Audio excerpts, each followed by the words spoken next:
पहाड़ से खूबसूरती नहीं छुपी और वो अपने सीने में ऐसा राज दफना लेते जिसे वक्त भी उजागर नहीं कर पा रहा। ऐसा राज जिसने एक पूरे परिवार की दुनिया ही उजाड़ दी। ऐसा सवाल जिसका जवाब आज तक किसी के पास नहीं है। और एक ऐसी लड़की जो हजारों फीट ऊंचे पहाड़ों के बीच में अचानक हवा में गायब हो। नमस्कार दोस्तों, मैं हूँ सीपी श्रीवास्तव और आप देख रहे हैं सीपी क्राइम फाइल। आज हम सुनाने जा रहे हैं उत्तराखंड के उन पहाड़ियों में छुपे ऐसे ही रहस्य की कहानी जिसने पुलिस, सेना, SDRF, NDRF और पूरे देश के लोगों को सोचने पर मजबूर कर दिया। 24 साल के बबीता पांडे और एक ट्रैकिंग ट्रिप, दो दोस्तों के साथ फिर अचानक गायब हो जाना। आखिर उस रात दियारा बुंगाल के उस पहाड़ियों के अंधेरे में क्या हुआ था? क्या वहाँ पे कोई हादसा हुआ था या फिर किसी ने बहुत सोच समझकर एक ऐसा खेल खेला जिसका सच आज भी पहाड़ों की खामोशी में दबा हुआ है? ये कहानी है बबीता पांडे की। रामनगर चिल्किया गांव के रहने वाली बबीता पांडे एक साधारण परिवार से थी। पढ़ाई के साथ साथ वह जिम्मेदारियों से भरी हुई थी। दिल्ली से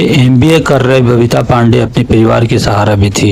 एक दुर्घटना के कारण वो चलने फिरने में असमर्थ हो चुके थे। दिन में पढ़ाई की और रात में ऑनलाइन जॉब करते थे और बाकी समय अपने सपनों के लिए संघर्ष किया करते थे। उससे पहाड़ों से खास लगाव था। दोस्त बताते हैं उसे नई जगह पर घूमना जाना बेहद पसंद था। शायद उसे खुद भी अंदाजा नहीं था एक दिन वही गुप्त पहाड़ियां उसकी जिंदगी का सबसे बड़ा रहस्य बन जाएगी। 25 मई 2026 को बबीता ने कहा कि वो कुछ सहेलियों के साथ घूमने जा रही है, लेकिन सच्चाई कुछ और थी। 2 लड़कों के साथ वह ट्रैकिंग ट्रिप पर निकल रहे। दोनों से जान पहचान कुछ ही समय पहले हुई थी। मीडिया रिपोर्ट के अनुसार बबीता को उन पे जरूरत से ज्यादा भरोसा। 25 मई को बबीता के घर वालों को नहीं पता था कि ये विदाई शायद आखिरी साबित हो सकती है। 25 मई से 29 मई तक सब सामान्य था। फोटो खींचना, वीडियो बनाना और दोस्तों के साथ मस्ती करना। लेकिन किस्मत उसके लिए कुछ और लिख चुकी थी। दियारा बुंगाल समुद्र तल से लगभग 11,000 फीट की ऊंचाई, घने जंगल, तेज हवाएं, चारों तरफ सन्नाटा। मई को शाम को गोई कैंप पहुंचते हैं तीनों। उन्होंने रात बिताने के लिए एक ही टेंट। वहीं से शुरू होती है वो रात जो आज भी रहस्य बनी हुई है। दोनों लड़कों के अनुसार रात के 11 बजे बबीता अपने मोबाइल पे गाने सुन रही थी। तेज आवाज में गाने सुन रही थी। उन लड़कों ने बबीता से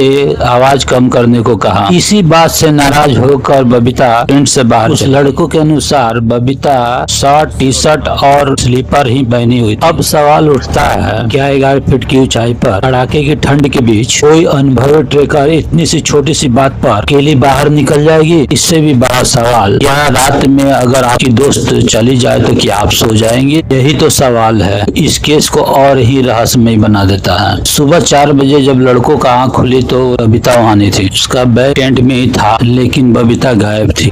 लड़कों ने बबीता के मोबाइल पर कॉल किया तो उसका मोबाइल ऑफ। या फोन खुद बंद हो गया था या किसी ने जानबूझ के बंद किया था। इसके बाद शुरू हुआ खोज। पहले अस्थायी पुलिस, फिर NDRF और आखिर में सेना तक को मैदान में उतार दिया गया। ड्रोन उड़ाए गए, खोजी कुत्ते लगाए गए, झीलों में गोताखोर उतारे, जंगल छाने गए। ना बबीता मिली, ना उसका फोन, ना उसका कपड़ा, ना कोई सुराग। ऐसा लग रहा था जैसे अचानक धरती से ही गायब हो गई। अब सवाल उठता है कि आखिर उस रात टेंट के अंदर क्या हुआ? पुलिस के सामने दोनों दोस्तों ने शराब पीने की बात क्यों कबूल? बबीता रात में अकेला क्यों नहीं? उस समय वो लड़कों ने क्यों नहीं किया? ये अभी भी सवाल बना। सोचने वाली बात है, अगर बबीता जिंदा है तो कहाँ है? अगर नहीं तो फिर एक भी सुराग क्यों नहीं मिला? फोन रिकॉर्ड खंगाले गए, लोकेशन डेटा निकाला गया, लेकिन अभी तक कोई सबूत सामने नहीं आया। 30 दिन हो चुके हैं। इस रहस्य से पूरी तरह पर्दा उठा सके। क्या उसके साथ कोई दुर्घटना हुआ या कोई अपराध, या उस रात कोई ऐसा सच छिपा है जो अभी तक सामने नहीं आया? ये सवाल आज बनकर उत्तराखंड के पहाड़ियों में गुजरा। एक पिता आज भी अपनी बेटी को लौटने का इंतजार कर रहे हैं। एक माँ आज भी दरवाजे की तरफ उम्मीद से देखती है।